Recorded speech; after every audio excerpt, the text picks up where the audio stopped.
Hello, in this video I'm going to go over the rules for the map phase for Lost Adventures. So I apologize, my camera work is not that great, so we'll do our best. But in the map phase, your turn consists of 4 steps. First, you travel to a different city, then you face an encounter, then you get to look at Temple Secrets cards, and then you get to draw adventure cards. So let's go through each of those steps. Let's say I am purple, and let's say the enemy is here. So my first action is to go to a different city. So let's say I go to this city here. I'm going to go to Ankara. Okay, the second thing I do is adjust the camera. There we go. The second thing I do is face an encounter. Now this has 2 steps to it. First, I prepare for the encounter in 2 ways. Let's say we're on the 4th turn of the game here. I look at my adventure cards. There they are. I have 3, let's say. And I can neutralize as many cubes of enemy zeal as I have fists. And my leftmost 3 cards, let's give me a couple more cards just for fun. My leftmost 3 cards count double, and the next 3 cards just give 1 for each symbol. So I count the number of fists I have. I have 1, 2, 3. So I can neutralize 3 cubes of enemy zeal on the enemy zeal track, and that's important for the resolution in a second. So I neutralize 1, 2 cubes. I actually can't neutralize 3 because the minimum number of cubes on the enemy zeal track is always 2. Okay. The next thing I do is I get to take white cubes. Now I'm in a triangle city, and so I look at this box here and it shows a handcuff symbol, an escape symbol.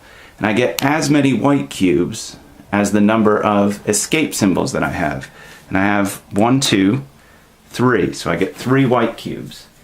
I can take additional white cubes by taking on hubris, and let's say I will go ahead and do that. So I have a 4th white cube. So I have 4 white cubes, and the enemy zeal is at 2 black cubes, and now I roll the dice 3 times.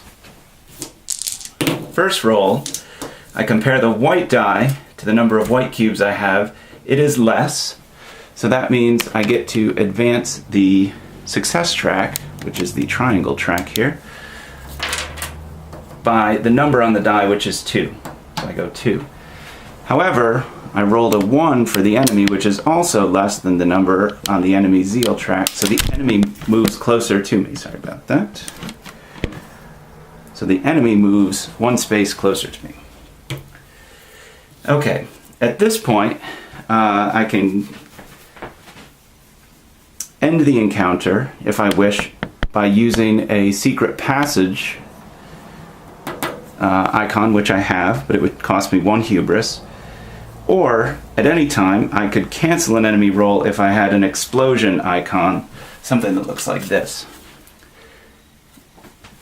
But anyway, I'm going to do neither of those things. I'm going to roll a second time. Okay, neither of these. White is more than the number of white cubes I have. Black is more than the enemy zeal track, so neither of those has an effect. I roll a 3rd time. The white die has an effect. The black die does not. And so that ends the encounter. And now I move on to the next step, which is looking at Temple Secrets cards. Now I've moved the track up to 3. And so that means I'm allowed to look at cubes that have a total value, or cards that have a total value of 3. And the value of a card is the number of cubes on that card. And the cards I'm specifically going to be allowed to look at are cards that have a purple or black icon on them, because in this city the Journal of Dr. Protagonist Sr. authorizes me to look at those things. So I can look at purple cards or black cards having a total value of 3. I think what I'll do for simplicity is look at the purple card here. It shows that the second peril that I'm going to face in the purple category is the Word of God. It's a maze or puzzle sort of encounter. And so I'm going to make a note of that on my notepad here. I'm going to draw a line, from there to there showing, there we go. I am going to face a maze or puzzle encounter as the second purple card. Then from one of the cards I look at, I can take one green cube if I wish. Doing that makes it easier for other people to get this information, but I need these for the temple phase, which I'm going to talk about in the next video. So maybe I will go ahead and do that. As the last part of my turn, I now am going to take an adventure card. And I can take one either from the display here, one of these three cards, which are face up in the triangle row, or I can take any combination of two cards from the globe pile or the no globe pile.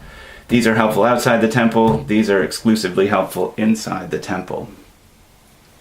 And let's say I'm going to go ahead and take this and put it in my hand. Now, after everyone has finished taking their turns, the next thing, or the last thing that we do to end the round is, that we would have already done, we're going to put an additional black cube on the enemy zeal track. We're going to purge the display and flip new cards. Here, we'll fill the display. I'm not actually going to do it all, but that is the next thing we would do. And then we roll the die, and it's a 5, so we're going to adjust the tracks that have 5 as one of their numbers here. So this track has a 5, this one is 3 to 6, this one is 1 to 4, so we do not adjust this one. And that means different challenge categories are going to be relevant from turn to turn. After we've done all that, now each of us is allowed to add one adventure card to our display on the right hand end. And let's say I want to go ahead and do that. And we either can or we must, if we already have 6 cards, purge one card from our display. And let's say, oh yeah, okay, I do wish to do that for some reason, so I'm going to go ahead and do that. Then you must discard your hand down to just one adventure card. So you can only hold one adventure card that's not part of your display. At the end of the map phase, we've all had 6 turns, we go ahead and reveal the whereabouts of the start city. That's this guy here. If you are in that city, okay, oh, it's in Venice. Okay, great. So if you're in Venice, you put your marker on this space, the start city space, and you get a green cube from the supply. If you're in Eastern Europe, or Western Europe, but not in Venice, you put yourself in the wrong city, and if you're in the wrong region, you put yourself here, and then you go up 1 on the time track. Now there's 2 other things I can mention circling back to the encounters. The first is that if at the start of your turn, one of the kinds of information you can get is the whereabouts of the lesser and greater relics. And if at the start of your turn you're in a city that one of those cards told you about, so for example, you know that the mysterious book is in Ankara, then having gone there, I can reveal that. I can say, I'm in Ankara and the mysterious book is here as well. I reveal that card, and then I take the mysterious book because it's a lesser relic. Or if it's a greater relic, one of the tiles, I put that tile in Ankara and I get any green cubes that are left on that location card, and then at the end of my turn I move that to the nearest open city. So that's one thing. The second thing that I'll just mention, because it comes into play in the next video, is what happened if the enemy had reached me. They didn't in this case, but if they had, what I would do is consult the enemy succeeds lookup table here. It's very simple. If the enemy succeeds, with an odd number, then they steal one of the cards from the display. In fact, they steal the rightmost card from the display and move it to Berlin. If the enemy succeeds on an even number, then they steal one card from me and it just goes back to the display. So having the enemy reach your city, it ends the encounter and also means either you lose something or the enemy gains something, and either of those things are bad. That's everything you need to know about the map phase, and we'll move on to the temple phase in the next video.